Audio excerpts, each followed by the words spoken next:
you don't hear? Okay, well, I forgot to switch my mics back. Okay, now we should be good. I noticed it during the intro. That's why it took me a while to come in here. So I hurried up and switched the SM58 back on, and then as soon as I started talking, I saw my wireless mics. I had both of them going for a second there. Hopefully I'm a little, yeah, all I did is forget, because I did a good screen test before this. All I did is forget to swap them back, I guess. I don't know, though. Sometimes you get them out of sync, because, see, I use a keyboard shortcut to turn the wireless mic on and off. And if I get them out of sync, then I really thought I had switched it back. I'm going to go through them. I mean, this runs the stream, and I'll just do it now, because if I don't, I'll go to the desktop. Okay, yeah, it looks good there. So that would be both of them. Okay, so as long as I go to each one, and I've got the SM58 on and the wireless not on, then I'm good, right? Yeah. Cam 2, the monitor. Okay, I think I just, like I said, I think I just forgot to switch it back, and other than that, it's okay.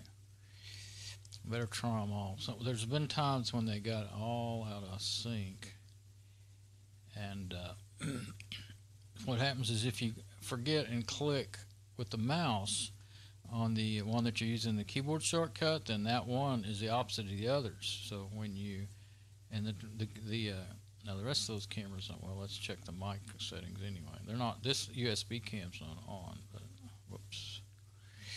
But I need to see if everything's working. Okay.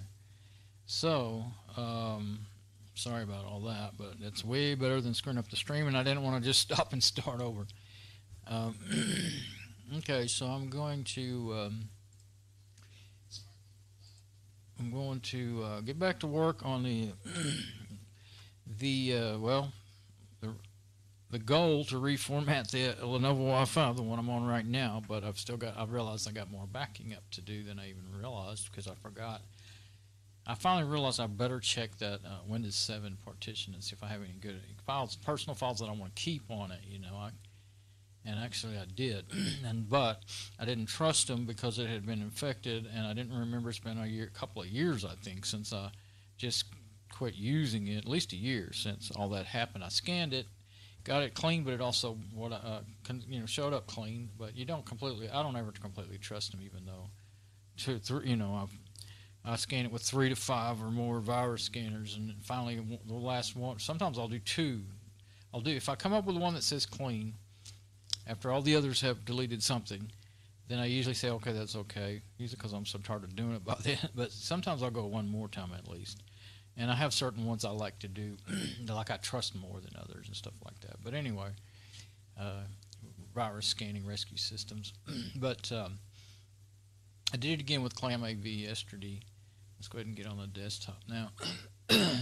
And I will show you the results of it. I went ahead and I started it in the oops, I opened it with the wrong program that I didn't want to use. Let's see, I want to open with, because it's the only one that'll play it in the order I want it to play in, by the date of the files. That other one, I like it. It's a good viewer and editor, GwenView. That's my default. But Restorito cup of coffee, you can set it to go by the file dates, and so when you go through them, it does just what you want when you're doing a slideshow of something like this. And let me check my audio again, since I've already switched on the desktop and all that stuff. Okay, this screenshot of yesterday's video, yesterday afternoon's video. That's where I was when I quit, and it had showed 2. You see that they're not showing up as viruses, Trojans, or whatever. Heuristics scan is what that means. Broken executable. Now in the Linux file systems, like the operating system files and all, they all show up. A lot of them show up that way. Not all of them. And they're not. But when it comes to this is a Windows 7 file system. A broken DIL file that shows up like that, it can most likely it's going to be infected. Sometimes they're not. Like total CMD, that's total commander. It may not be. It just may be the way it looks to KlamAV. That there's a possibility. See, this is like, I don't know how to explain it because I don't understand every little detail of exactly the mechanics of how they identify them, a heuristic scan, or how they identify them as broken executables. I just know, practice year after year, kind of what I need to do, either keep them or delete them. And sometimes you don't know for sure, not knowing everything about it. Anyway, that's how it was as I left. And then it finished, luckily before I went to bed, just right after I got my shower. And so this was all there was on the whole Windows 7 partition, this operating system, including my personal files. And these downloaded files are in prep USB. It's been showing up for a long time like that in all scanners. Several scanners, not all of them, but especially in KlamAV as a broken executable. And RM Prep USB, it's a great program. I've used it to build USB multi-boot USB sticks. Sardu's a good one. And I think what it is, I think in both of them, I know I remembered in Sardu, it'll say, if you're scanning it with other different scanners, it'll say Trojan adware. So it's kind of it's very, very definitely a pushy adware. I don't know, it's hard to tell if it's really malicious, I mean, if it spreads adware around the rest of your system, that's a virus, that's a Trojan, that's a virus, whatever it's supposed to be called. And then and so anyway, and then this one, rollback home zip, I don't even really know what that was, something I downloaded. It also showed up, and then those same two total commander ones. So I just went ahead and deleted them all because the system is going to be reformatted. All I care about is, and besides, I've seen it in multi-scanners. That's why I was going into that. So there's a possibility that it is not a kind of Trojan that would, have a keylogger or remotely control your system or something like that, and get your personal information, but the kind that would spread the adware around your machine. It's very possible that, and everybody hates that, look for other places where it could spread itself. That might be what it is, or either that, or it's just because it's, of course, this is just showing up. Why is it showing up as a broken executable? In here, like I said, in the other scanners, I can't remember which ones, several of them, it would show up as a adware gen Trojan or something to that effect. So I get to where, for a while, I thought, that's a false positive, but I kept having trouble getting my systems clean, and I thought, well, wait, maybe I better be on the safe side and delete those too. Maybe they're what's spreading stuff around. Maybe they have even worse stuff in there, that's being, especially if you ever see something that's you see a downloader Trojan, what's it downloading? Some more malware, more viruses, more Trojans, or is it downloading? Sometimes if you look at the install screens with this Windows software, some of them are always trying to trick you into downloading other stuff, and that may be all it really is, but it's still aggravating, right? So I really used to like these two programs. I have used both of them are very useful programs, but I'm kind of getting pushed away from especially the Sardu because of all that.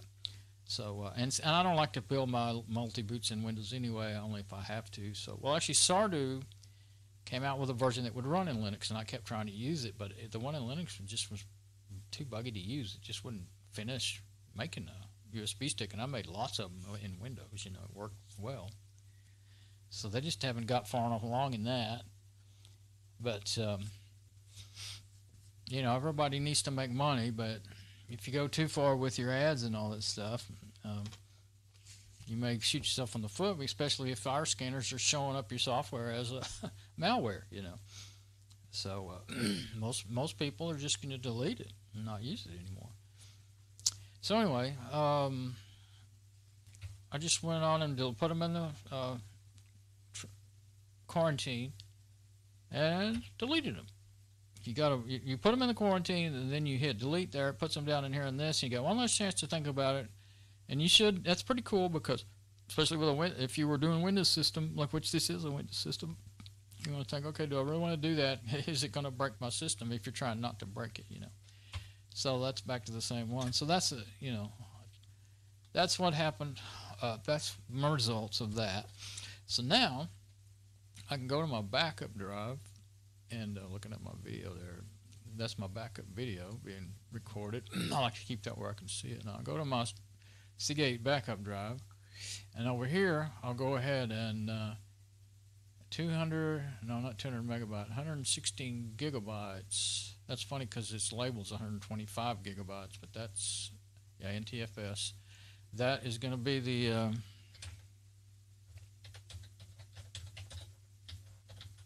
that's going to be the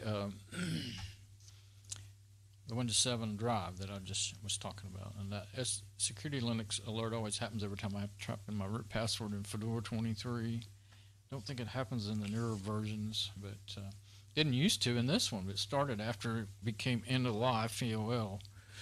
I don't know what it is, but probably just because SE Linux needs an update to stop, make it quit doing that. It started doing it for whatever reason in some sort of last couple of updates, and there's nothing to fix it because they're not doing that and they're not updating this stuff. So another great reason to. The cool thing about it is it's stopping everything. It's keeping really until now. And I still, actually, my system, it's still doing a good job because my system itself did not get infected. It was just that malware tried to get me to download it from that addonbrowser.com and from Firefox. If you don't already know what all's going on here, the Firefox update I had called Safe Web with Virus Total, which was basically trying to make you believe it was Virus Total's add-on, and it wasn't. It's VTZilla's their add-on, but it wasn't available at the time when they first changed over to Firefox Quantum and retired all the old add-ons, every single one of them. Not everybody had gotten theirs finished yet. The ones that, a lot of them didn't. A lot of them just didn't. I read about it, and some of them they said, "I'm not going to do it." They said it's just too much work, not worth it. And some, some of the programs, I guess, didn't think it was, they didn't agree with the way they were doing it anyway. They didn't think it was any more secure. And I don't know if they said that or not. That one guy, I remember reading his blurb on his page about his add-on, one of the ones I liked and wanted to keep. I don't remember if he said anything about security, to be honest, but I do know this. I never had a security problem with add-ons ever before, even though and that was supposed to be why they were changing. And now I have a security problem, so they didn't fix it. For me, they made it worse. And I was just thinking the last couple of days, I reported that, and they said they probably won't answer you directly, but I ought to go back to the website and see if they. Well, I guess I'll just do it while I'm talking about it. Have they deleted that add-on? Let's just go to. Firefox, go to the Firefox, let's see, let's go to the Firefox add-ons and I'll just use the well, let's say I'm going to search for now here's VTZilla. This is the good one. It's the one that it actually was using their scanners, what I saw in their code, because I found their code. You can see, actually you can view the code of any add-on. I never knew that before. I found it by accident, but this is the good one by Virus Total Team. The other one, let's see if it shows up when I search. Let's see. How did I? Link scanner. Let's just see. I don't know. That's what it was. That's what they are. It's link scanners. That's not going to work. Okay. Let's just search for Virus Total. There it is. It's not gone yet. I was figuring that. Okay. So. There's the bad add-on. I don't know. If they don't take that out of there, it's just the most blatant worst thing I've ever seen.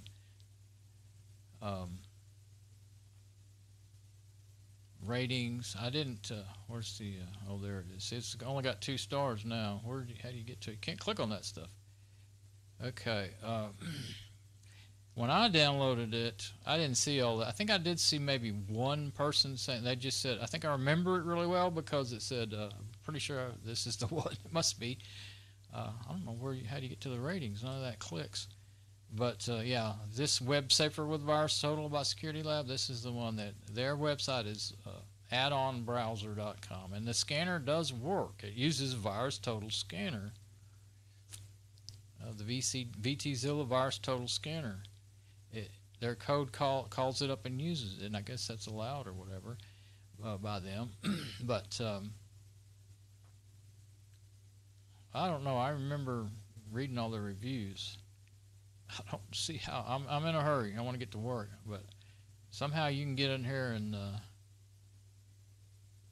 read their reviews, and everybody, all these. There's only like 2 or 3 good reviews, and the rest say it's malware, and some of them explain it.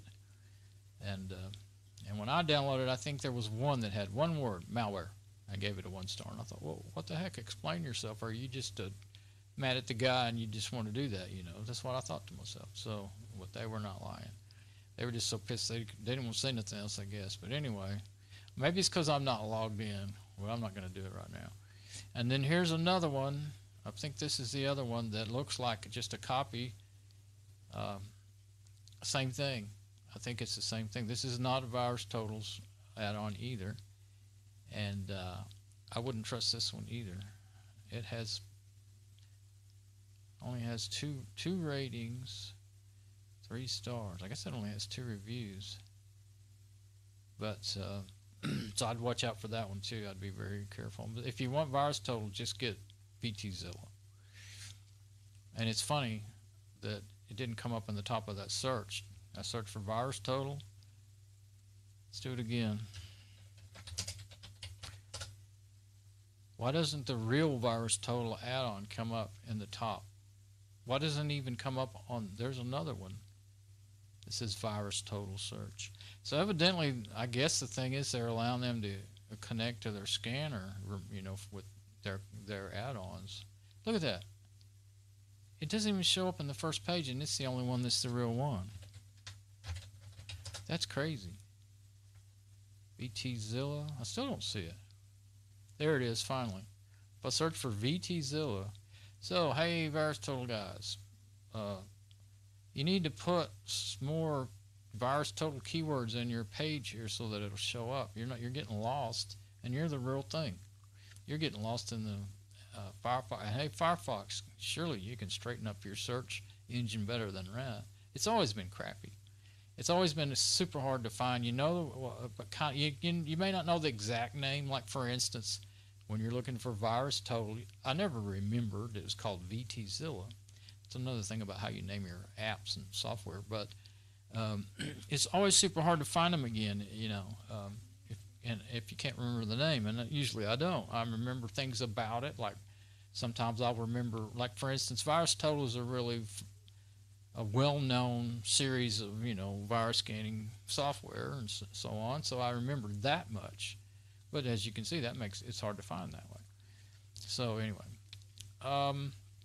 that's why I'm reformatting everything right. That's why I have 3 machines to reformat right now, because all 3 of them had that Web Safer with Virus Total add-on on them, which was not safer. It was try to trick me into downloading a fake Firefox update, which probably wouldn't have ran. Well, actually, what I found out, it would have installed in my browser, because it's not an actual Firefox update. It's not a Windows executable like most of them are. It's a Firefox add-on that can download malware. That could do it on probably any machine. Windows, Linux, Mac, Android. If you installed that in your browser, it's going to download, and it was going to be downloading. The research I found on it, it was going to be downloading anything from a bunch of targeted ads that's tracking everything you do to key loggers, to what you type, your passwords, everything, to like remote access to your machine. You see what you're doing. Really bad stuff, and it's still on the Firefox site. I just can't believe that. So I reported it at least a week ago now, probably longer than that. And something, when it comes to security, it shouldn't take. Well, we all know the stories about the big companies that take months, even years. But I would think that a web browser, you know, that's your gateway to everything, and most vulnerable point on your computer, I would argue. You would think that they would really be on top of that sort of thing. Anyway, they may have red tape like the government before they'll remove anything. Who knows? I don't know. I've never reported one before. Never had a trouble. Never needed to. All right. So at least they used to have a good record, but right now it don't look so good at all. Looks like it's 3 times, counting up how many I saw, 3 times worse than it was before. 4 times counting the one that I had on my systems. Okay. So that's my math. Yeah, I know I'm not good at math. All right. So back in here. So I'm going to back up my personal files now, because I don't think I want any of those downloads, though, even though, you know, I cleaned them out. I don't think any of them are of any use. They're all too old. I probably already have them all. Only thing I might want is if there's any files that I've downloaded. Yeah, Windows Update, software download. Some of that is actually folders that are tied to HTML files down here. But some of those might be, oh, okay. Oh, I see. That's information. Let's go to downloads. And the ones that are programs, I'm not going to bother with. Let's put that by file type. I think it'll help me. KB and free software downloads. Okay. Wait. Oh, that's FilePuma. That's, let's see. Glare Utilities, FilePuma.com is what they use to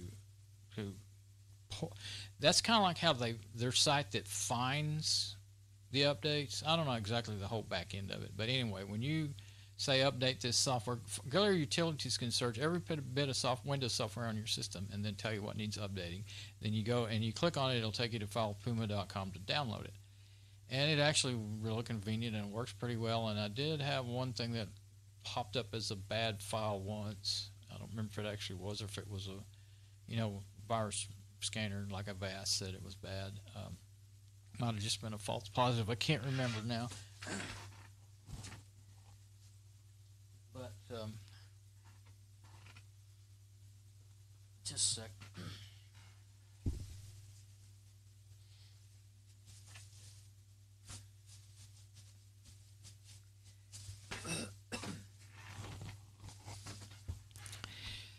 But it is the best one I've ever seen.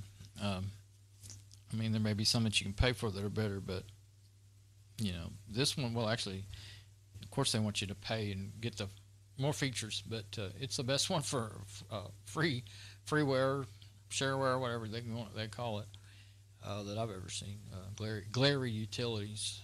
Let's see. So anyway, that something about Windows, that looks like some information. You know, I save web pages as that. I don't need that page, I don't think, because the one FilePuma one, because it's Google Earth install log. Oh, okay. That's going to be a system that's no longer around. Okay, see, there's a partial Chrome download. Now there's PDF that are guides, and since it's been scanned, I know they're clean, so some of that can be hard to find, some of that information. Let's see. Get Linux, that's a Windows down, you know, a Linux downloader for Windows, face recognition, FET, LT PowerCat. That's all stuff I'm pretty sure I already have, so I'm not going to copy it over there.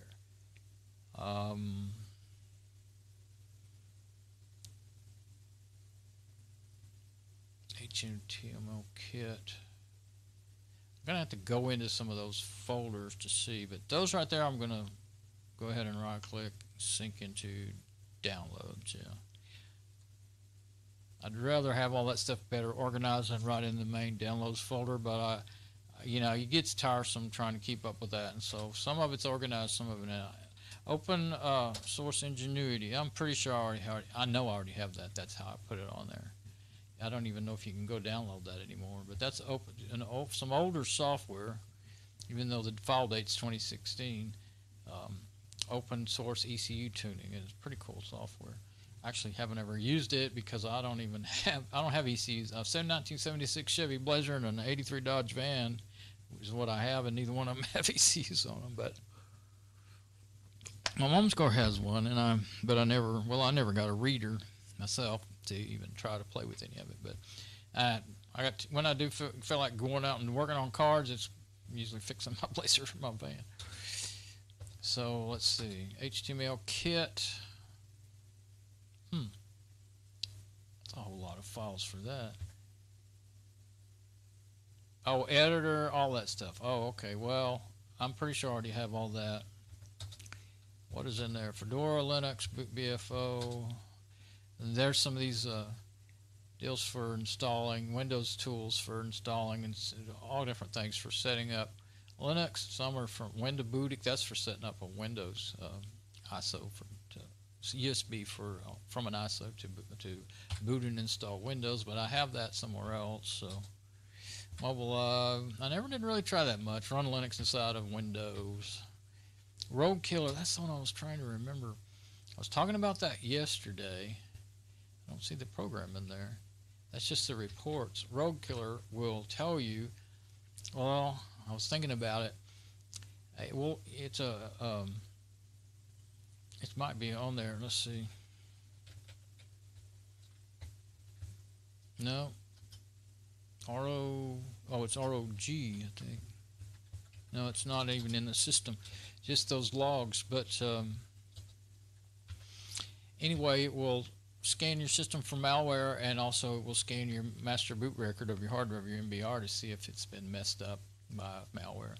But if I remember right, it actually throws off a flag when you have grub bootloader, which is what Fedora, Debian, and a lot of the Linux distros use for your bootloader. So if you got Windows, it's a very good tool. If you got Linux, I don't think it's much good. Of course, it won't run in Linux, but I mean, if you ran it, say if you had a dual boot like this used to be, and if you ran it in there, I think that's where I found out one of the times I saw it do that. What's this? Screen capture, okay, yeah. It would, I'm going ahead and talking in the past, Rogue Killer would, if you didn't know, if you were really new to all this junk, it could probably cause you to break your bootloader for no reason, if you're running Linux and Windows, or say, for instance, because if you were just running Linux and you couldn't run the app, Rogue Killer, unless you knew how to boot to a live Windows system or something. If you knew all that, you probably already know what I'm talking about anyway. System info apps. Okay, I've got those. Okay, XSplit done. Okay, that's my scenes from XSplit video app, the one I used before I discovered OBS, Open Broadcasting Studio. Okay, and that Google Earth install log. Well, that wouldn't be of much good. That's a log that would only pertain to that system. Okay, that's it. Now, probably, oops, I got all the way out of the drive. Am I back in the right drive? Oh, I'll put it in let's put it in alphabetical order. That's going to make the most sense anyway. Power button, backups, downloads, free download. That's that File Puma stuff. What is that? That's Jason. Is that Thunderbird? It's either Thunderbird or it's not Firefox. Not Thunderbird either. At least I'm not finding it. It's a program. It's not a program, but it's the OPMDZ. That's either a Thunderbird or a Firefox profile folder from something. I'm going to put that in there to copy it into Windows 7. It's probably Thunderbird. It's probably, yeah, Mail. There we go. Mail. Okay. Yeah, I probably copied my Thunderbird profile and set up Firefox in there. Okay, so I don't need that either. Boot folder, that's just got languages and stuff for Windows 7. Boot ISOs, I went into that yesterday. I don't need that. That's Windows. Camera soft output, CD-ROM drive, composite bus enumerator, Dell drivers, Dell. That must have been some stuff I copied over from from the Windows 7 system on the Dell 1525 laptop. Okay. Disk drive documents. Oh, this is that extra documents folder. Yeah, Dell 1525. Evidently, I decided to open up my documents over here. I'll sync that. Evidently, I had decided for some reason to synchronize the files off the Dell 1525 over there onto that Windows 7 on this Lenovo i5. It didn't. Those files weren't there. Evidently, they didn't squawk and say, "Do you want to override?" or any of that stuff. Now, I definitely don't want any system files out of here or anything. All I want is documents and if I want. Now, there's going to be another downloads folder. Let's see. Now you got to watch out on Windows. See those are shortcut folders to music, pictures, and videos. Well, I don't want those in my documents, so I'm going to select them all. And then hold down Control and deselect those, and then right-click up in here somewhere and say Synchronize. That should be good, and I'm in Documents, right? Okay. Yeah, this is, I mean, it takes, as long as it takes to do this like this, is it? Yeah. Manually, I'm backing up. It taking way longer for me to set up Lucky Backup. If you're gonna do it over and over, yeah, set up Lucky Backup. It's faster, and it's actually more accurate about figuring out the file dates and change dates and all that. Because with this, sometimes you've got to kind of guess, do I want to override or not? Basically, if it's something this old, I'm not going to say, yes, override. And there's one file that's going to get written. The blue ones are going to get written. See, there's a bunch. But that doesn't mean there might not still be that same file already there. Yeah, it's asking, do you want to override? I'm going to say no, because I'm almost positive that all these files, apply to all, skip. All these files on the right, in the old Windows 7 system are older than all these files over here on my backup, because it should be more recent. Now I'm going to go back to downloads again, because now I'm in, I see well, actually, I guess I already did that. No, that's a different downloads folder. Yeah, that's Home Don downloads. Now, do I want any of this? Broadcom wireless card. Now, see, yeah, the Dell 1525. Bin. Data. OBS plugins. I don't know. I guess at some point I thought I needed to back those up. OBS Studio. Originally, I had to just download it and install it. Now it's in the Linux distros. Of course, for Windows, you'd still have to do that. Oh, that's it. Unzip. Yeah, that's in 0.14.1. I don't remember what version. I think that's newer than the one I'm using. 0.16.6. No, it's older. Yeah. 90, NITE. That's a really cool. Go to I think it's 90.com, and you can go there, and it's just a website where you can select which apps you want. They're all free, open source apps. For Windows, and it will make a script that will download and install them, and then you can even run it again later, and it will update them. It's the best way I've ever found to build quickly build a Windows system. Put the apps you want on there quickly. I mean, other than, like, say, if you got some proprietary paid-for apps, then you're gonna have to do that however you have to do it. But okay, I'm still in Dawn. Okay. I guess the best way to do it is to go to music. Nothing in there that I want. AHDIO recordings. I think I must have done that and spelled it wrong. Okay. And documents again. I just did that. Pictures. There's probably some screenshots and stuff in there. My preview is still. I just realized yesterday. I'll check.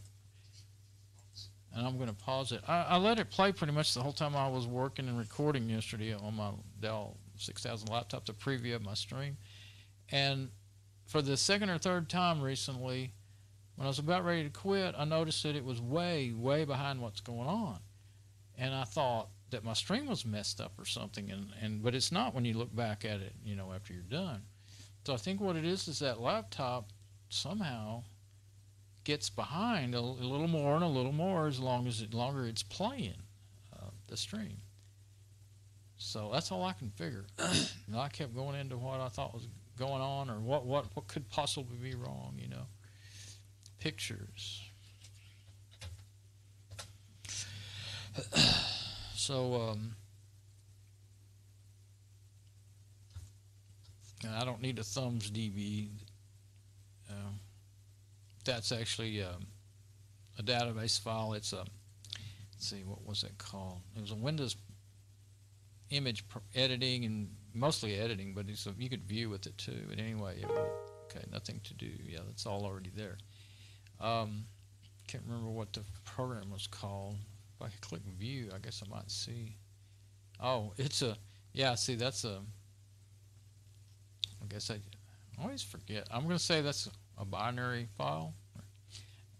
Anyway, I forgot the name of it, the program, but it was one of my favorite image editing program from Windows days. Okay, what was the next thing? Pictures. Oh, there's another one. It's just pictures. So now let's see about that. This thing has got more things spread around and mixed up. I think I must have used it as a backup drive from other systems. Or I forgot and copied pictures out of a Linux system, you know, copied a pictures folder from a Linux system into this Windows drive for some reason. I don't know why.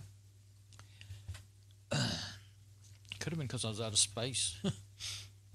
Because I ran out of space a lot of times on this Fedora 23 system, and could have been when I ran out of space, and I just, well, I'll put it over there for right now, you know. Okay.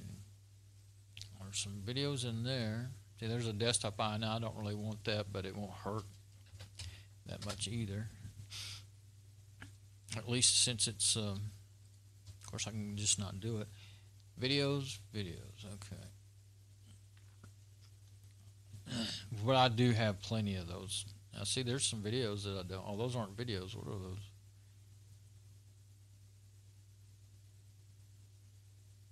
What are those from? Oh, XSplit. Okay, yeah, that's fine. I was going to wait a minute. If I find video program type files in my videos folder, I got to stop and look and see, especially out of a Windows system. Stop and look if that has actually been put there by malware.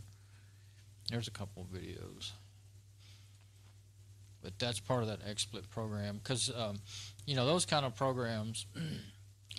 Well, when you install a program like that, it usually says, where do you want to store your files? And so it's simpler to just say, put it in my videos folder.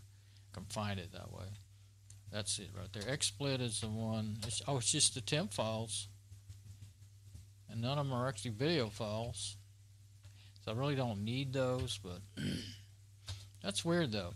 They have an icon like they're a video, but they're a .dil file. Very strange.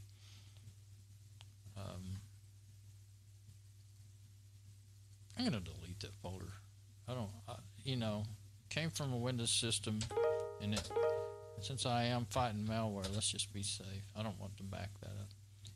Anything else is like that? That's a video.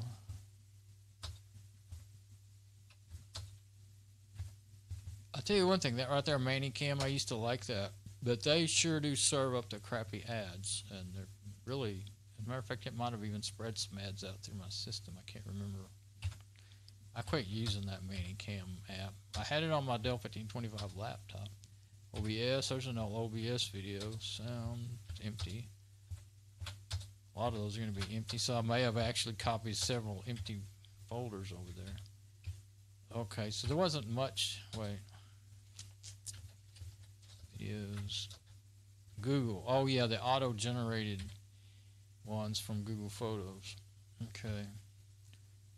Now then, Xnorbis, what was it? Oh, that was a file manager. I think, you know, I love twin panel file managers, but I think that's the one that is a 4-panel. You can do 1 to 4 panels in it. Okay, now am I done? I don't think I have any templates in there. Start menu. Oh, this is still just dawn. Okay. So I'm not done, but I'm getting there. Favorites. I usually do back up my favorites. There, I even have a folder right there on the main.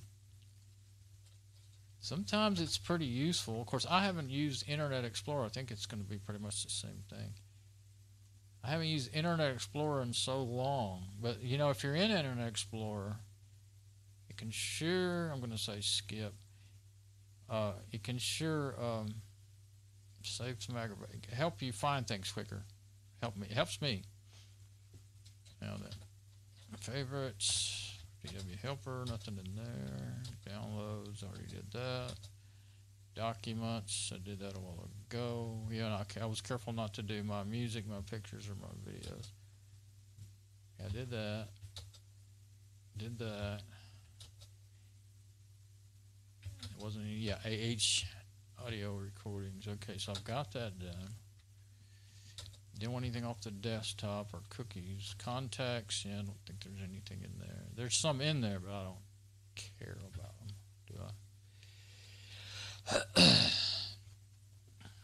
Do I have a folder for that?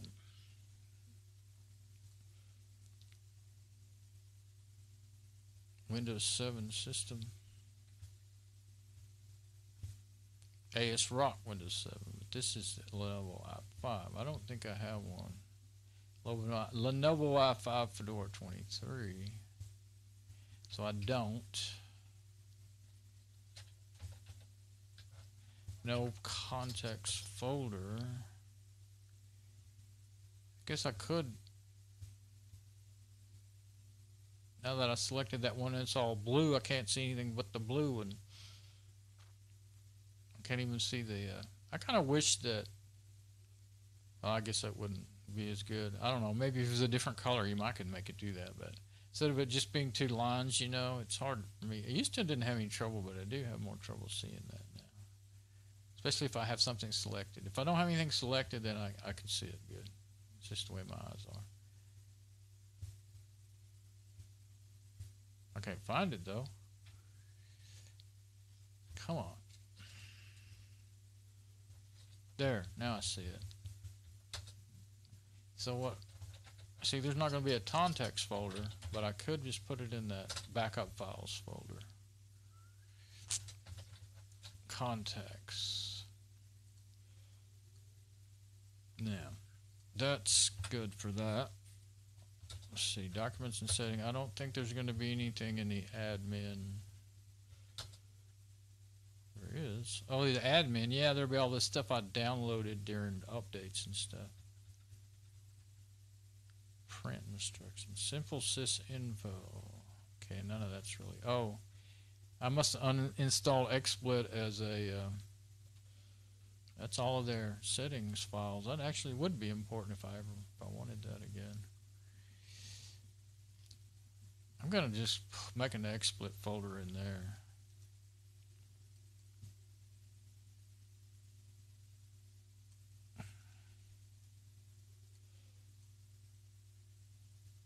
Because I don't want to. I don't want to keep going and going and going, trying to go back and find the exact right folder. I'm going to be lazy here. Yeah, and it'll probably bite me in the butt later when if I really wanted to find it and I can't find it. Simple sys info. It's all about the Dell. Oh, okay. About the. Well, that's Dell 1525. Oh, it says Dell 1525. It kind of gets trickier to figure out where do you want to put this stuff.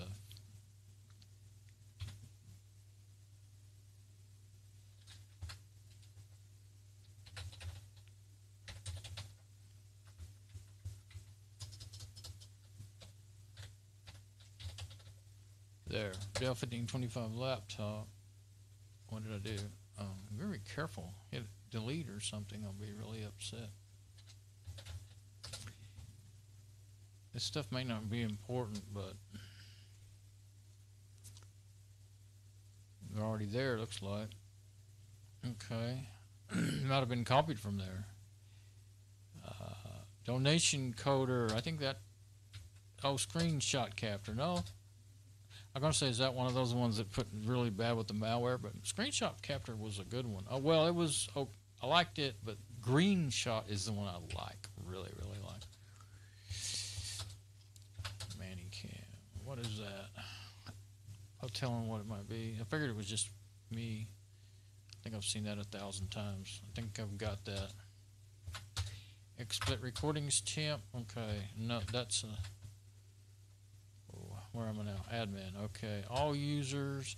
Windows has always been so confusing with that. Some of these take you to the same place, you know. And I'm using the keyboard, by the way, if you wonder why you hear a lot of noise and it keeps switching.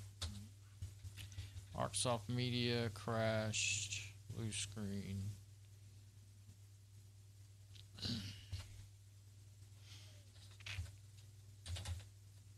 If it's just a basic document that I don't know exactly what machine it even goes to, it's already there. Okay. See, I'm trying to stay on top of my backups. Wait, what was that? Assistance, DRM. Yeah, that's just all system files. A lot of times they're full of crap that you don't want anyway. A lot of times that's where the malware loves to go.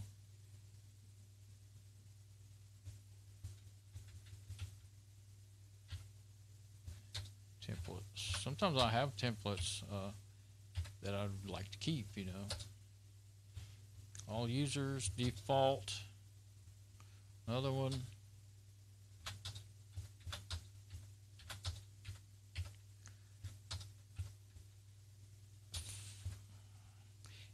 And the Don user, my user, I'd be wanting the reason I'm looking through all these is because sometimes you get mixed up and you put something in the wrong place.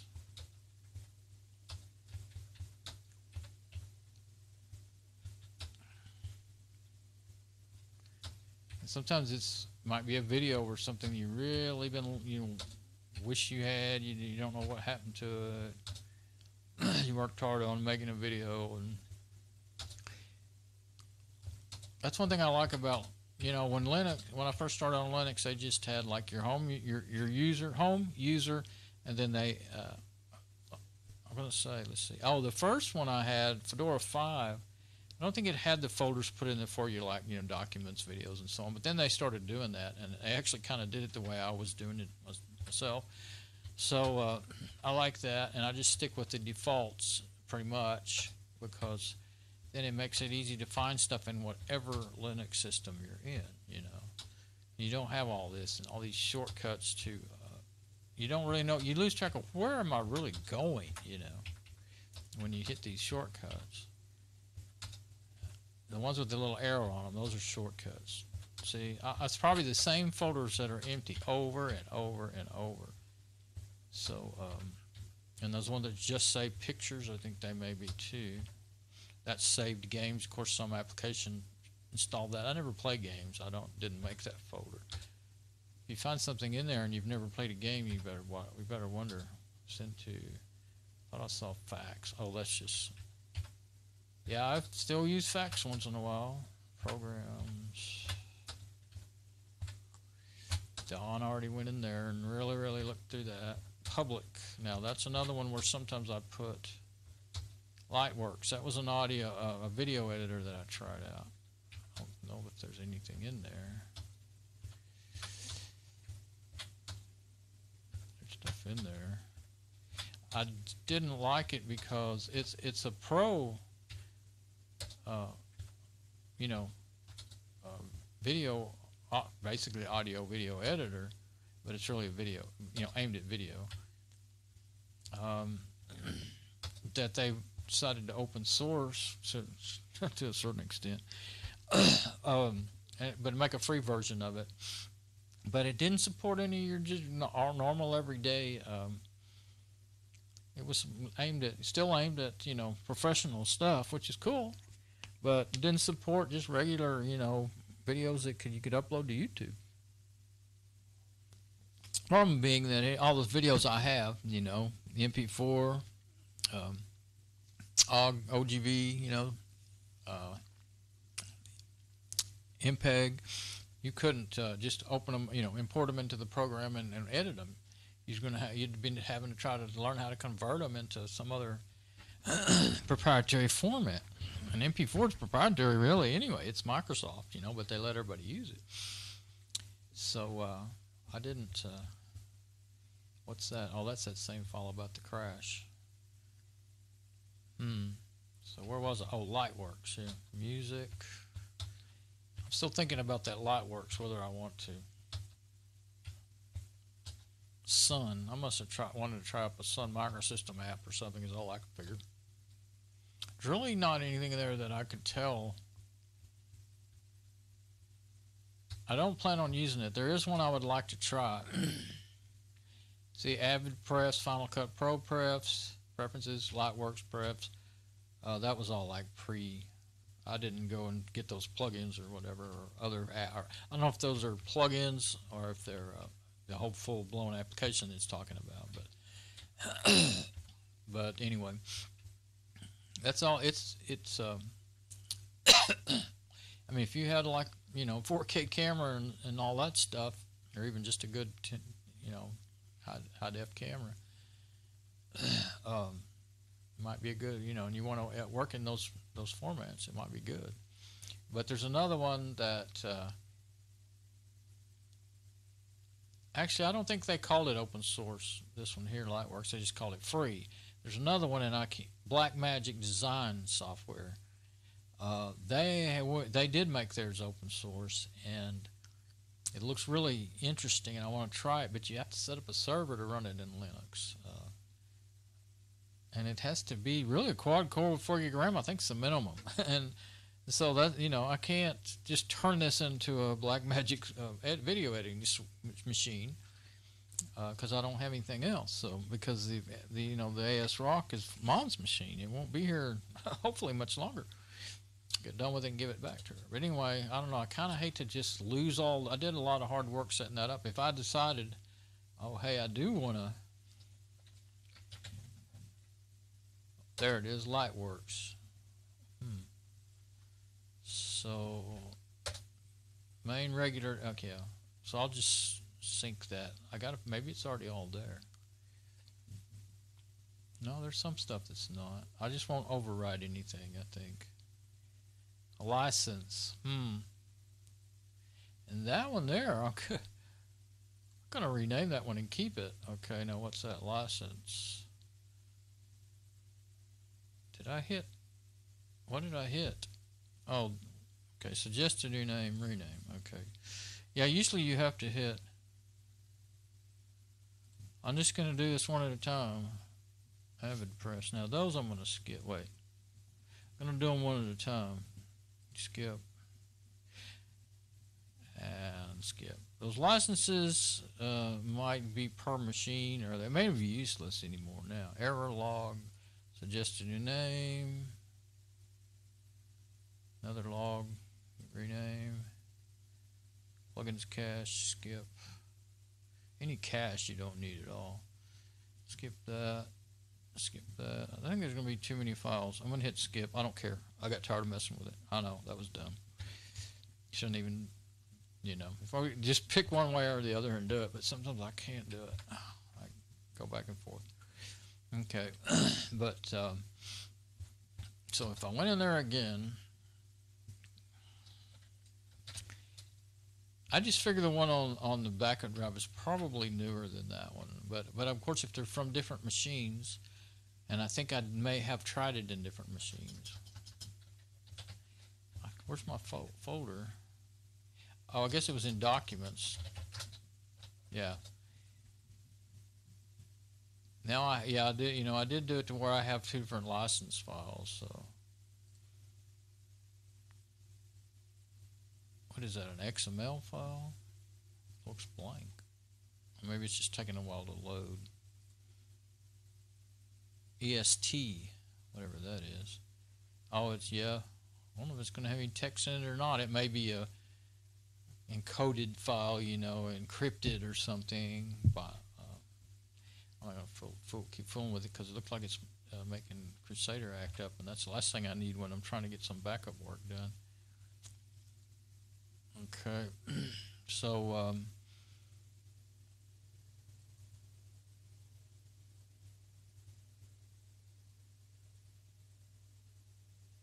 they're all kind of around the same date. All this may have came. I mean, there were things in here that weren't in there. It's the only thing that made me think maybe it was worth doing. This may be a backup of this already, so I'm not going to fool with it anymore.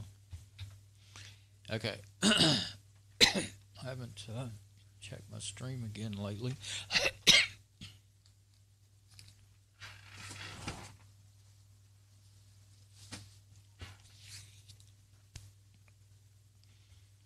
So, sorry, coughing and everything, as well as checking my stream. Okay, I heard me making noise in the background. Where am I now? Public. Okay, that's the last profile. Whoops, went all the way out of there. Sometimes it does that. Okay, I think I might actually be Dell Wireless LAN card. Okay, I don't know what I did. Why in the world did I have all that stuff from the Dell? You know what I might have done? I might have wanted to hurry up and set it up fast. I may have just flat copied. I used to do that with Windows. Well, with Windows 98 it worked fairly well. XP has started not working so good.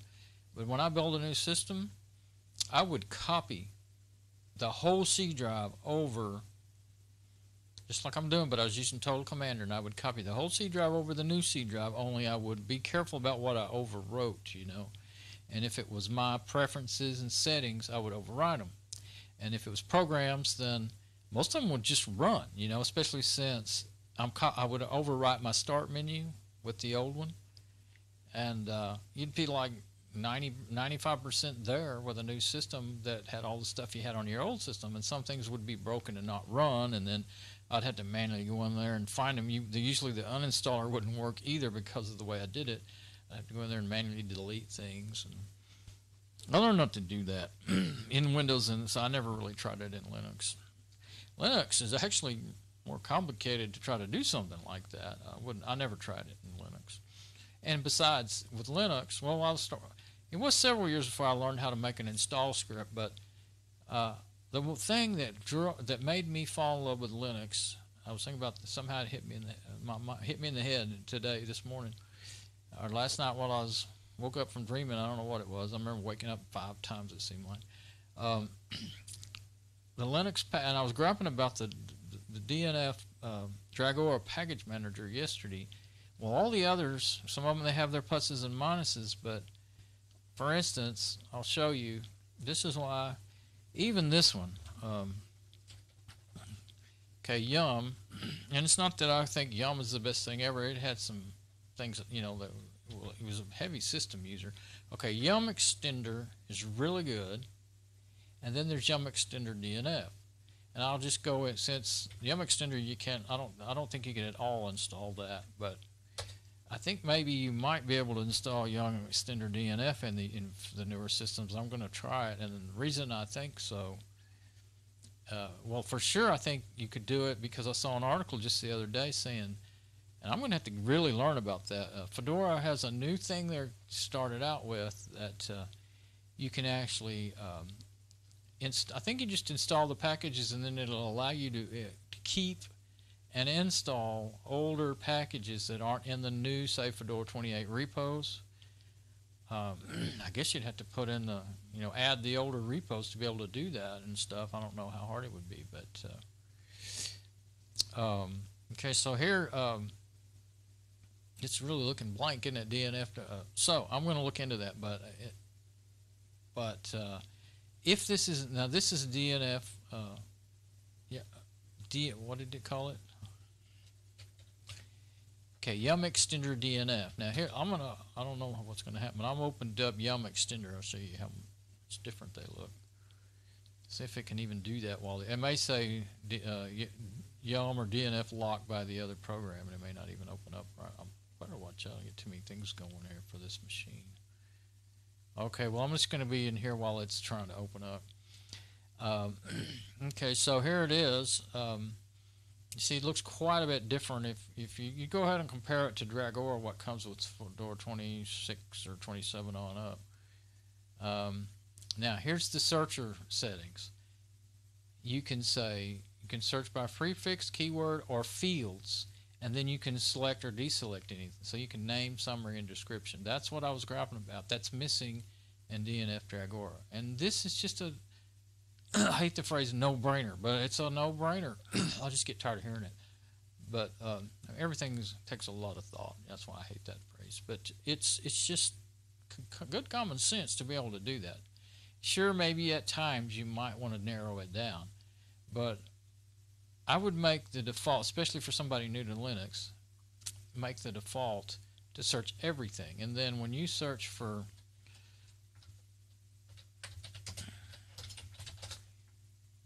flight game, you've got right there Flight of the Amazon Queen. That's a fun old game. I used to play that. Flight Simulator, GL117. Would you ever known the name was GL117? No. And I think that's the one I used to really like. That there's a flight simulator that I use, and I think at the top of the program it just says Flight Simulator, and probably says Action Flight Simulator. I don't remember, but there might be more than one of them, but there didn't used to be that I knew of. So anyway, that works. Now, if you took out some of those fields, you wouldn't find as many things. What is that? ScumVM, a program which allows you to run certain classical graphical point and click adventure games. Okay, you might need that to play something like Flight of the Amazon Queen. But if you did, it would auto. You just click here. Now this is why I fell in love with Linux. And of course, this is a different package manager than what I fell in love with. But this still works once you figure out. Now the thing is, it doesn't come set like this. It comes set to keyword or prefix or something, and none of those. I think maybe only name is selected or something. So you have to learn that. You have to click around on the buttons to figure it out. Once I did, and I hated it for months until I happened to notice that one day, that this one here, the DNF, Yum DNF Extender, whatever it's called. Now, is that available in Fedora 28 at all, this particular app? I don't know. I haven't been able to find it, but the search is so sucky it may be there and I can't find it. And I don't know why flight game came into my head. It just did. But and then here's the other things you can do. What's this? You can you can do groups, packages, history, pending actions, and all that. It's definitely a lot more minimalist looking. No pending actions. That's what that. Well, I don't like when you don't know. Well, it does. If you hover over it, it does tell you what you're going to do. Select the package types to show all available installed updates. And so if you leave it on all, it stays on all. So if there were any, then this machine updates automatically, so you really don't hardly ever see updates when you open up a package manager. And I'm going to do that to all these machines. But this is the way to leave it. Whoops. This is the way to leave your settings for me. Probably for a lot of people. And if there are updates, if you're in all, when you open it up, they're going to show. They'll just be colorized or whatever. So while I'm at that, now I installed Yum Extender on here. It was still available. You got to put in the password. Whoops. Even just to get in here, you got to put in the root password. The other one, you would have to put in the root password before you could do any installations. Now, I really like this one better because the settings are right there up front. You know exactly what you have it set to. See, like it's set to updates. Maybe this, I don't know. It may go back there every time I'm on you. I'm not sure.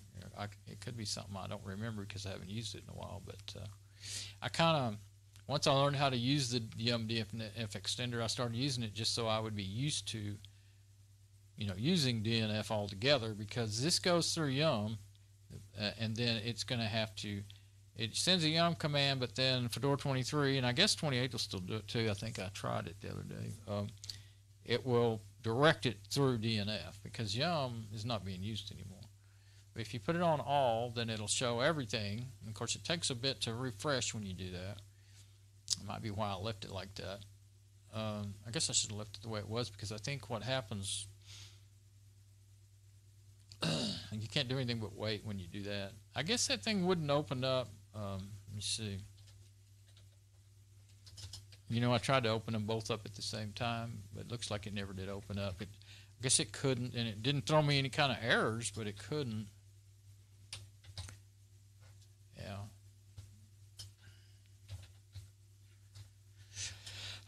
It couldn't with the DNF extender opened up, unless it's, oops, here. I keep clicking without remembering that I might be wake alarm, fprintd. That's just the same old one that goes off all the time. So that's, yeah, now this is one thing I don't like. Yum is much slower, I think, even than DNF, as much as I was grappling yesterday about waiting on it, about loading up. When you do that, when you click all, I think what I always do is just leave it where it is by default, and then if you search for something, it automatically switches to all so that you can see it and see what you searched for. See, it's already almost there. I was fixing to go off and do other things and wait for it instead of waiting for it, but I think it's done now. And you can organize it by groups, categories, or whatever. I just always use, the only thing I really use is available. Well, I'll use updates, available, installed, and all. That's all I really do. But let's see, what was it? I forgot what I searched for. I think I searched for flight game. I can't remember. I want to see how much different it would be. Okay, so there is that one that came up that's different, but yeah, I think that's another one. See, the searchers are not all created equal, but everything else is still the same. And of course, up here you would like preferences to set everything, which I like this better. The preferences set up like this. That one is a little bit too minimalistic, and then you can change by the way you're viewing it. There, options. I say, and that's something that you can't do in the DNF Dragora. You can't tell it to show newest only. So you see, number one, you can see two or three different versions of the same package in that new in Fedora 27 is what I was in, and DNF Dragora. You can even turn on and off skip broken right there. You can say no PGP, GPG check, which I don't think I would do that nowadays. Clean unused requirements. There's just a lot more features. Now this is Yum though, but it will work in still install in DNF. But and you can right there if you want to organize it different. Pending actions none. Repositories, that shows you your repos right there. And what did I just click on? History. Oh, it didn't take too long. There's your history of what you've been doing. This one is just really nice. It's still not the one I used all these years. I used Apper. The ones I like the most, actually the one I used to like the most is Synaptic, which was actually built for Debian, but I used to use it in Fedora because it used to work in Fedora until around Fedora 12 or 14. I didn't even know that it was until it quit working, and I started researching why wasn't it working, and I found out, or at least if I knew it, I wasn't thinking about it. But I'm gonna put it back on updates now. Let's see. Yeah, see if you're in updates and you search for flight game, and then it jumps over to all. But it only shows, it doesn't make it take forever because, and that's the way to do it. Don't do what I did the first time. I knew it was fast normally, so just don't bother about that, because when you search and you hit enter to search, you don't have to walk your mouse over here and click on a button. And also you can make your window wide enough. See, it all fits in the window. You could make it wide enough to not fit in the window if you wanted like that, but who wants that, you know? And when you, I think it actually automatically fits the text. Either that or it just kind of stays where I left it, and it works out most of the time. But you can't, you're having to constantly page left and right to see things, and it makes it infuriating in that DNF Dragora. So, as you can see, I have real legitimate gripes about that thing. So, we'll quit griping now. What got me off into that? Direct application launch button. How did I get from what I was doing to that? I have no earthly idea now. Something made me think of package manager. So, oh, well, that's what made me fall in love with Linux was, you know, there wasn't none of this searching Google or Yahoo or whatever. And I started out with Yahoo with the first couple weeks it came out. I loved Yahoo until it got to where you couldn't find nothing but ads on it. And when Google became a big deal, I didn't even know Google was there until one day I discovered it about a couple of years after I'd been using Yahoo, or 3 years. But anyway, you know, you didn't have to worry with in any Linux package manager. You're not going to have to worry with malware or whether or not it's really free, it's really fully functional, or any of that crap. That's what made me initially fall in love with Linux, is the package manager and open source in its entirety. You know, that's when I learned what the heck open source really meant. I had been using. First open source applications I discovered was I wanted to learn how to build a web server, and I was on dial-up, so I set up an Apache, I think it was, web server in Windows 98 and got it working and set up some free and open source.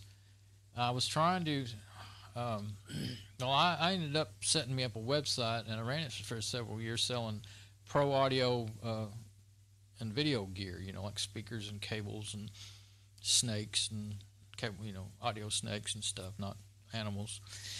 And but I was trying to build me a shopping cart, and those are very expensive to pay for, and I discovered free and open source shopping carts. I can't remember the name of the one I found, but anyway, it was the best one of all the ones I saw, too, to me. But I got it up and running, but on dial-up, you know, you couldn't run a website that way because you can't stay online all the time. So you know, I was on dial-up for several years. You know, there wasn't anything but that available where I live, and I mean, I was on it for 5+ years, from '98 on up to whenever, until we got cable internet here. But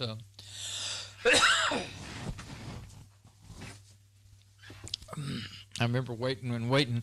I kept waiting for DSL to come here, and it still hasn't. And I learned a lot about it. In 2000, I got a job installing equipment in telephone company central offices, and I actually installed some DSL equipment. We still never, till to this day, maybe through AT&T you could get DSL. I think if you got, no, I think it'd be fiber now, but I think for a little while they might have had DSL through AT&T. I'm not sure, but their service is a lot slower, and I think even more expensive. Well, for the speed you get, it's more expensive for sure than Charter or Spectrum now. As much things I don't like about them, they are in our area the fastest thing you can get for the price. You know, I don't know. We're paying almost $70 a month just for internet. But anyway,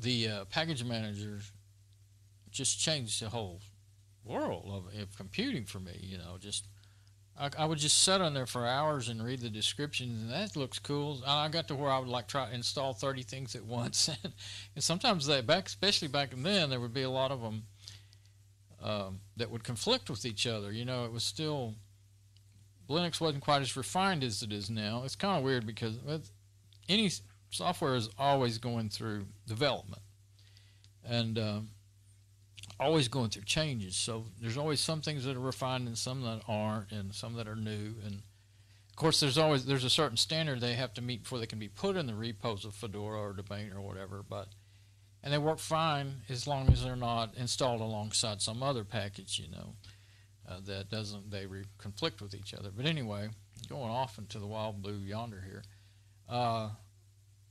package manager and the whole repository system is is just the most wonderful thing about Linux. One of the most wonderful things. And so the application you use to interface with it is, you know, number one importance. I mean, it's how you get there. It's how you interact with it. So, you know, I just can't imagine being somebody brand new to Linux and get in that DNF Dragora and have a good experience, you know. So I maybe could be better for them than me, because I have the ways I've been doing it all these years, and I can't stand the way it doesn't work, the way it won't work.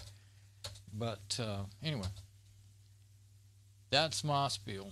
Okay, what's this? This is documents, manuals, and specs. I think I've already done that, but let's try it anyway.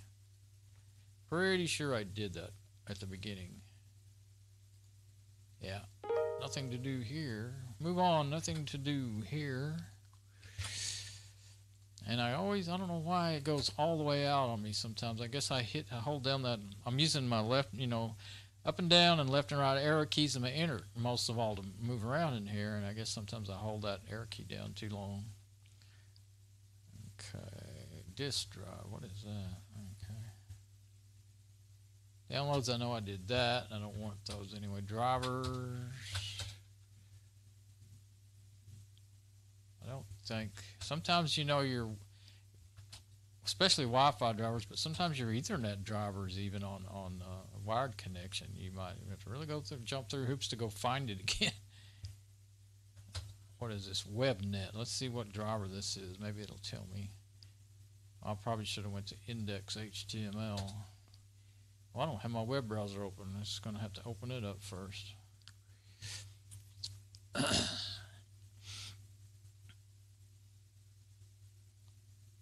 Intel network connections. Oh, okay. 10 gigabit server adapters. Okay. So yeah, that looks like it's the one that's on the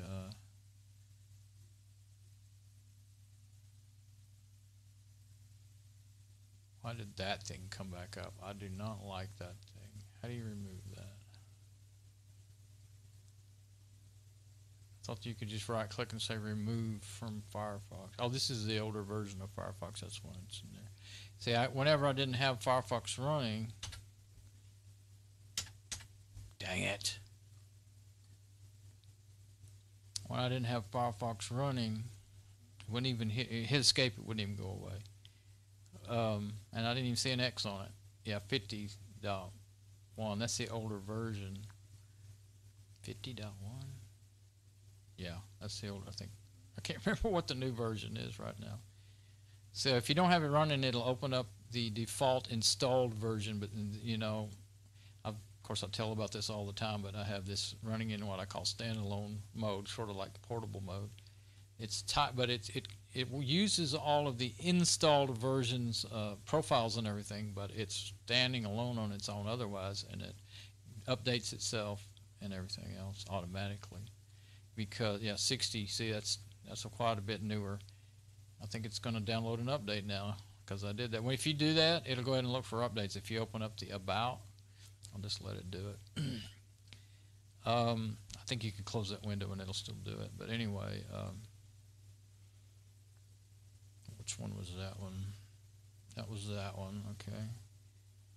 I still have. I'll do that in a minute. I'll close it so I won't forget and click on it. I'll just close it and then it'll update next time. Anyway, I found out enough that I'm pretty sure it's the it's not the driver from the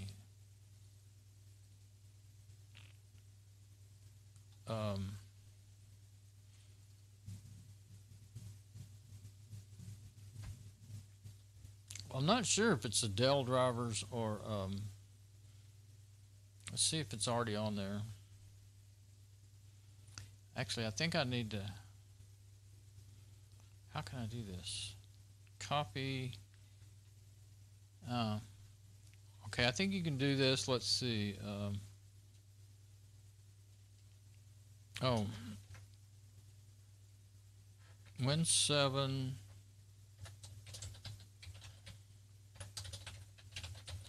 Network drivers. I guess I'll put a / after that. I usually don't ever do this, but I think I can make a folder that way. Getting all fancy here and make a big mess out of something. I didn't want to just, if I probably have a drivers folder and I didn't want to copy that. Well, actually, that might have been fine.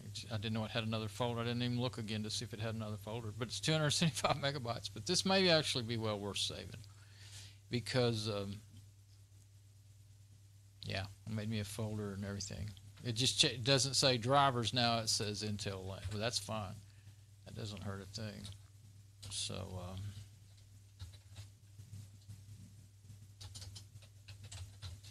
but I figured I might have a drivers folder. That's why I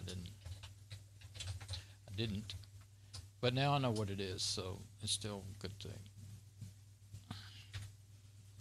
How come it, it's organized by newest on top, but that did not start at the top, and I just made that. Oh, Win 7. I don't know.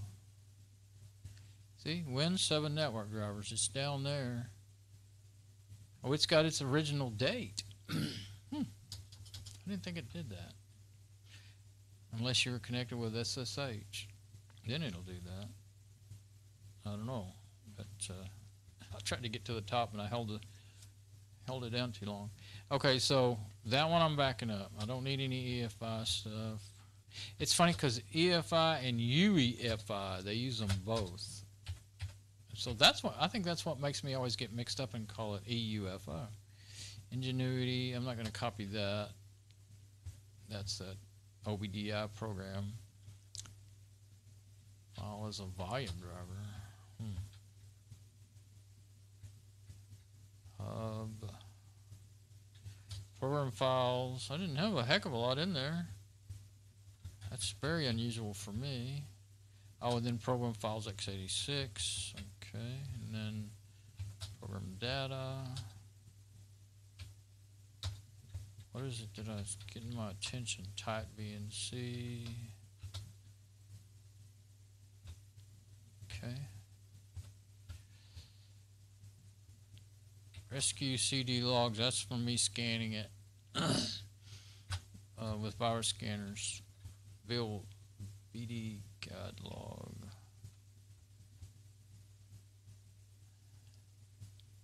(2017) is when I did that the last time. I thought it might tell me which scanner I was using. It looks like it was all the same one. Did that again. Okay. Sound. My finger feels like it has something poking it. Sources. Ended up spending too much time. Sun, Java. Huh. When I don't know. I wonder if it still does that using Sun. Sun Java. I don't remember seeing Sun associated with Java in a long time, and that is 2016 though.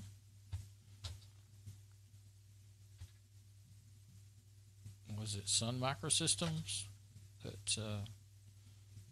what is that guy's name? He has a nickname.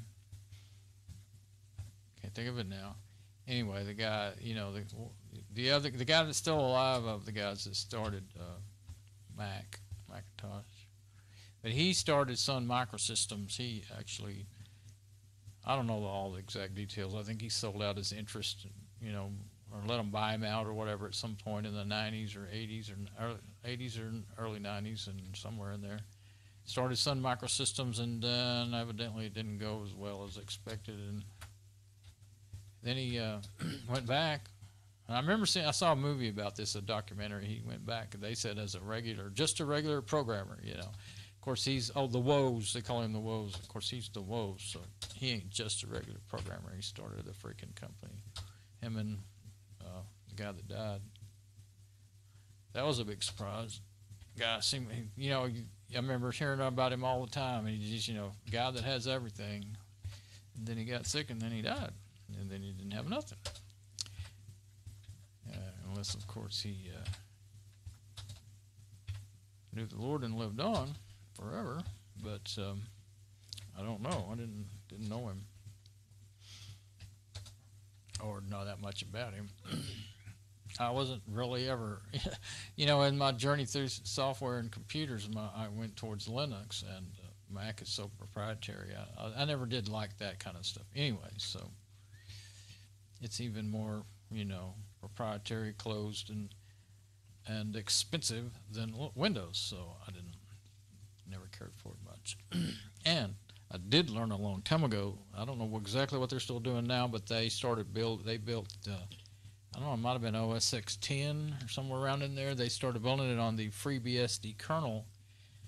And so FreeBSD is a very similar to Linux. It's an open source operating system.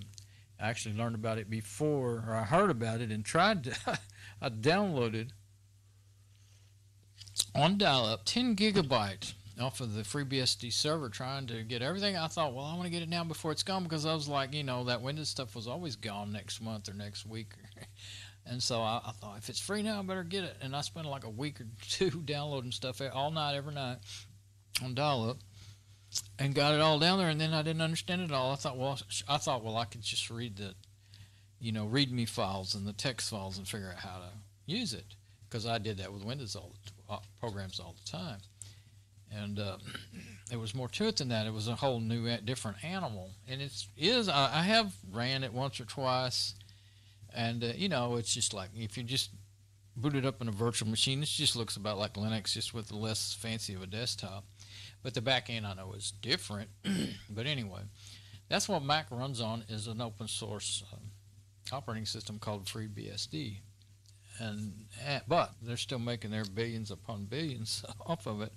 And that's fine. That's part of the thing about open source. You're free to do that. And maybe they donate plenty to the BSD project, you know. I don't know. But it's kind of almost that just told me how good open source software was right there. One of the bigger, next to the biggest, or somewhat, I don't know if it's next to the biggest to Microsoft at the time or now or whatever, but you know, software company. I don't know. The actual old original Unix is still pretty big, which is what Linux was made after. And I think BSD is pretty much like Unix as well. I think they usually call it a Unix-like operating system. It's I guess the politically correct way to say it. But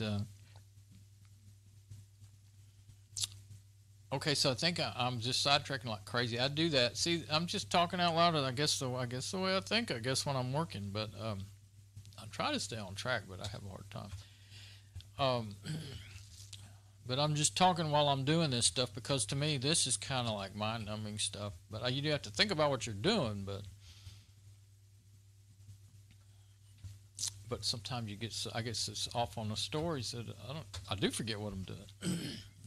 It's different when you're actually trying to talk and, I don't know, be entertaining or something while you're trying to make something that's halfway interesting while you're doing stuff that doesn't seem interesting to me. So I guess that's why I do that. So yeah, I think I'm done.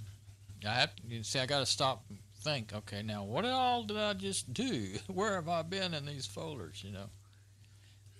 Because obviously when I'm not talking, I can keep a lot better track in my head.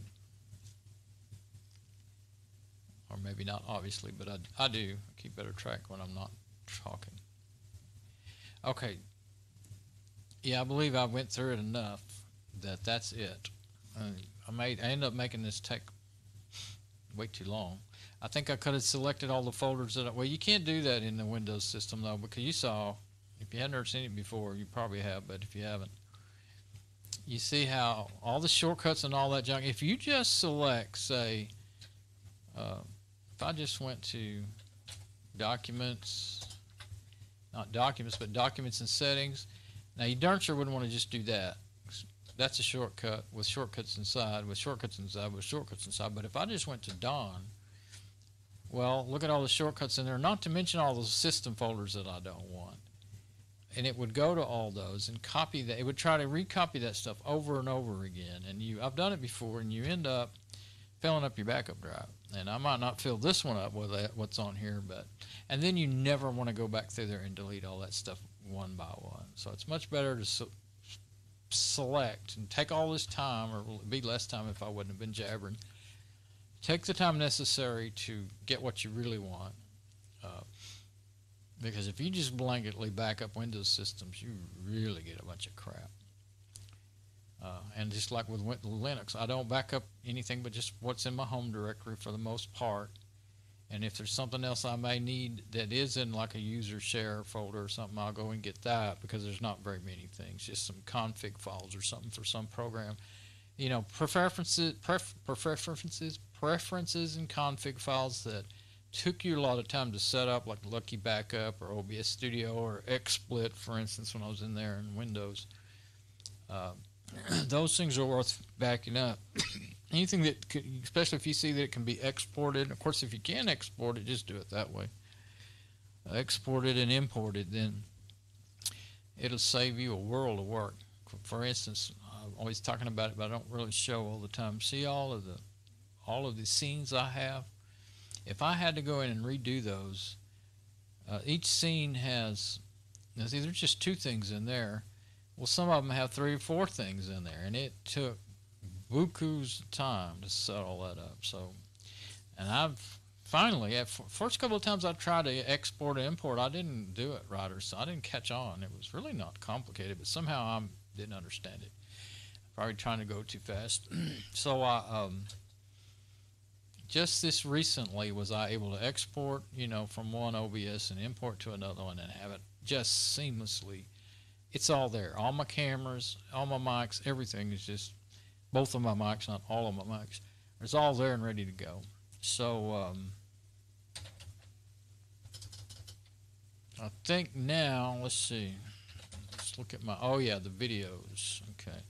I was fixing to say I want to run Lucky Backup one more time, but not while this video is being made. So, because it wouldn't be a complete backup, you know. So, no, I mean, I would have to stop this video. And, of course, I can do all the fancy stuff. There's really no need in showing that again. I've showed how I use Lucky Backup over and over. So, I'm kind of, let me think about this. But I'm leaning towards, well, I might as well just take a break. And during that break, I'll reboot this and let it boot back up and automatically do the last Lucky Backup. Unless I have more things to do that I haven't remembered. Let me look at my list, so that'll help. I think I'll close Crusader, but I am through backing up. See, it says, I guess that was the name I gave it, 125 gigabyte volume, which is what it should have been. Forgot what I think it was like 117, the actual size or something that shows up to the system. I think I thought I made it as 100. Yeah, right-click properties. Let's see if it says. Oh, it'll take forever to go through and say the actual size. But yeah, I think I might have gave it that name. So I won't fool with that right now. Okay, so let's just trying to figure out where to. My mic stand does get in the way sometimes there. Okay.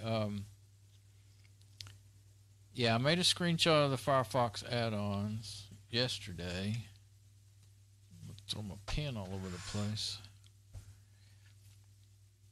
Okay. And Win 7, well, I think I had a check by it, just wasn't very close. Win 7, scan and back up. And back up.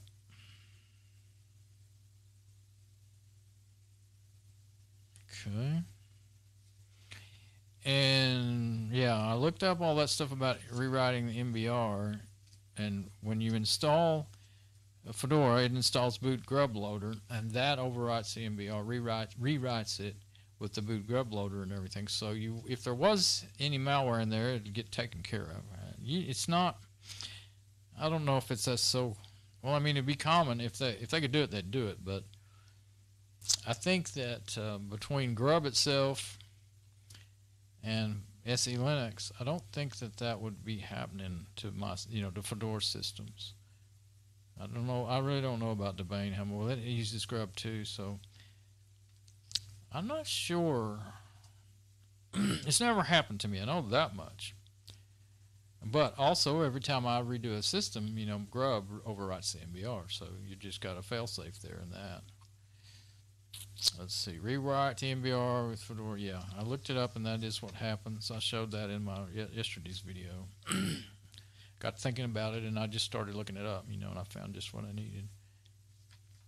And then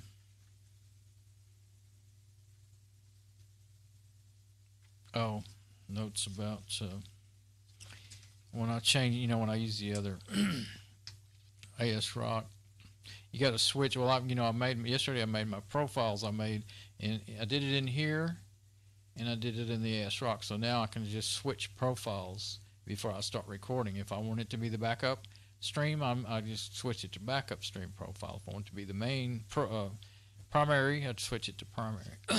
So that's actually should end up being really convenient. And yeah, okay, let's see. What? Back. Oh, well, one note. Some of them I mark them out if they're done, but if it's something that I may do more than once, I don't mark them out, and then I'll start reading it and going, what is all that? It's about, if I'm going to plug in if I want to use this SM58 on the other ASRock, I have to physically unplug the cable coming from the VAMP over here.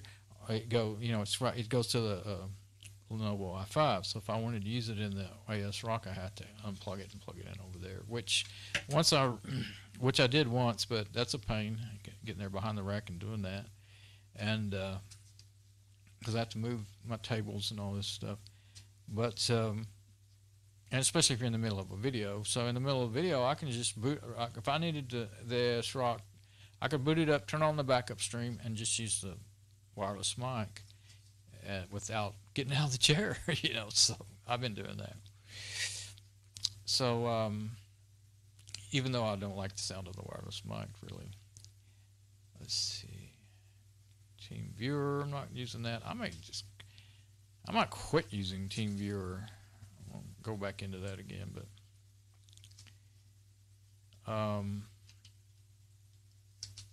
Firefox Sync. I may turn that. Yeah, okay.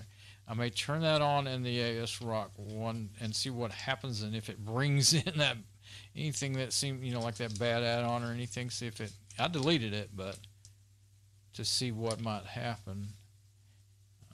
How will you know if there's some malware that's really truly good bad malware? You won't know that it's there. That's the thing. So when I build this system, I may just end up not using Sync anymore, because even if I say close my Firefox accounts and open new ones and start it up Sync again, well, if I get unlucky and hit another bad add-on, then it's just going to sync to all my machines again. Luckily, I actually didn't have, unless there's one that I just haven't turned on. Well, since I deleted it, it would not sync the bad app to it now, but I didn't turn it on during that time.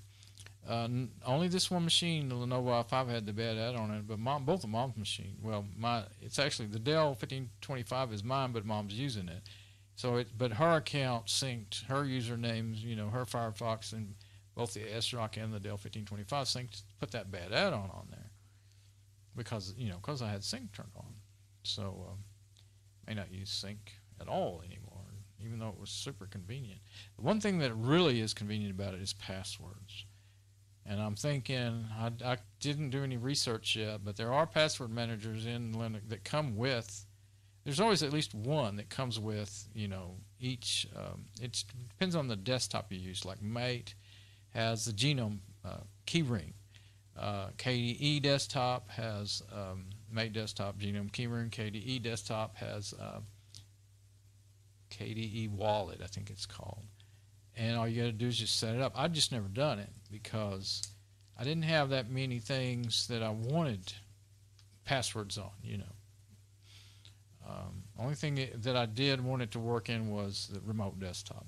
And well, KDE Wallet was a pain to me. I kept setting it up and it didn't seem to do work, you know. So theoretically, you'd set up the main password to KDE Wallet, and then once you type your passwords in the apps, it should save them, you know, and you don't have to retype them in again. But that never, I don't know what it is. You must have to do another step that I haven't taken the time to learn about because it doesn't happen. And Genome Keyring, I used to use that. I used to have it working for several apps, and then I just kind of quit messing with it. Well, I got tired of having to type in that Genome Keyring password all the time, you know, and I just quit. I just turned it off and quit using it is what I did. But I never tried to use it. I don't know if they can do your web browser with, you know, like, well, of course, if it might say, like, if you had a main password to be able to, well, I don't know if it can do that, like, not allow Firefox to open up until you type in the password in Genome Keyring. I don't know if you can even do that. And no more I think about it, I don't know that it can get inside of, say, Firefox and manage all the passwords in Firefox. If they can, I don't think they used to could. If they can now, that might be something worth looking into. Because then your passwords are only going to be stored on your local machine. They can't be hacked out on somebody's server somewhere. That's the big problem. When you use password, I never got into password managers because you're actually making yourself more vulnerable by putting them out on a server than you are by keeping them right here in your house, you know. That's just pretty obvious, you know. So I never used password managers. And when they first started pushing them and they became popular, I thought, well, that's an accident, setting yourself up for a bad day. And sure enough, you know, several of them got just severely hacked over the years, and all the passwords in them got exposed, and so I was glad I didn't use them. But I did start using Firefox Sync and the password manager in it because I thought, okay, I'll try this one because it seemed, well, it never did get hacked for one thing, and it just was so, I started having more and more trouble remembering my passwords. You see that in my videos. I can't even remember my login passwords just because I changed them. It's been 6 months since I changed the Lenovo i5, but I still can't remember it half. So one moment I can, the next moment I can't. Like the last couple of days, I've been remembering the root password and just typing it right in. And I used to remember all the passwords, regular and root user, for all of my machines. You know, like five or 6 or 8 machines. I could remember them all for years. And now I'm getting to where I can't. So, especially the ones I'd changed recently, you know. But, okay, back to my list.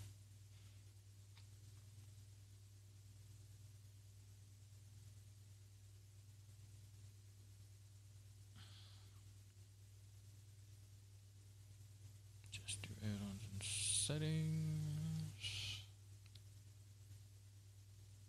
Got me off on another story, didn't I? Looking at my list. Yeah, okay, so that, yeah, well, that is something to really consider. How you gonna, you know, manage. Like for Mom, she's gonna need that because she can't remember them. She doesn't remember where she put her password. She doesn't. She writes them in all different places and doesn't remember them. So I've just had to have her using, you know, password manager in Firefox.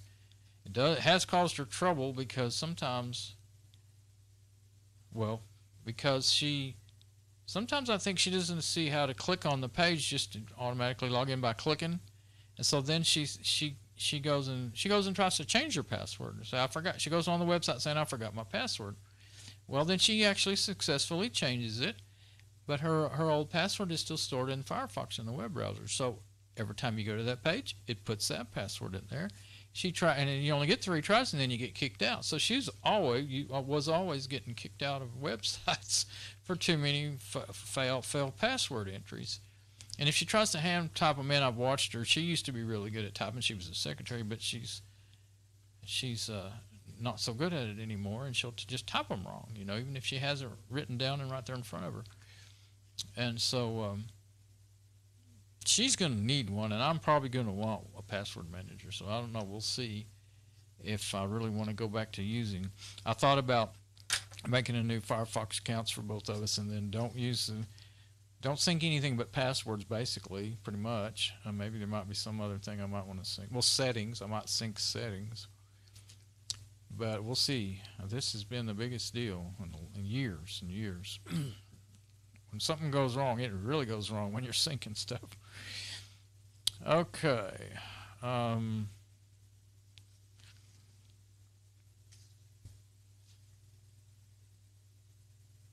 I think I'm just going to look through the rest of these pages here, but I think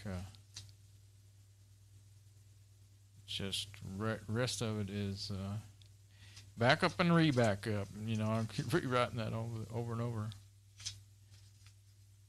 Okay. My notes are helping, but they're also kind of hard to get through in any very quickly.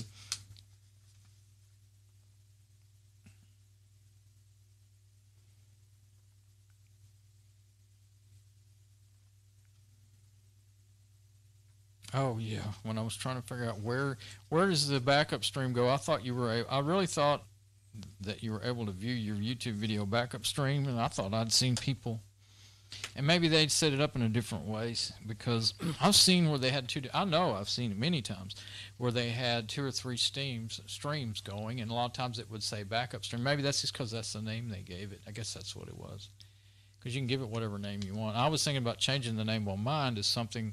It just says Don Bishop YouTube live stream or something. And I thought, you know, if I put something in there, thing is, I don't always do the same thing. Sometimes I'm doing Linux, sometimes I'm doing Windows, sometimes I'm doing kind of, you know, well, when I buy something, a lot of times I want to do a video of opening it up in case there's something broken, and then I usually, you know, it's basically kind of a review. You know, I'll talk about it, and so. That's why I just put Don Bishop live stream, but it doesn't tell anybody whether or not they have any interest in it, you know. So maybe I'll put a little bit different title in there. Still pretty generic, but I actually meant to do that today before I started, but I forgot. So, yeah, I'm going to have a break. So what I'll do is take my little break, and I'll hopefully, I'm actually kind of the point I can't think anymore right this minute, because I need the break too bad. But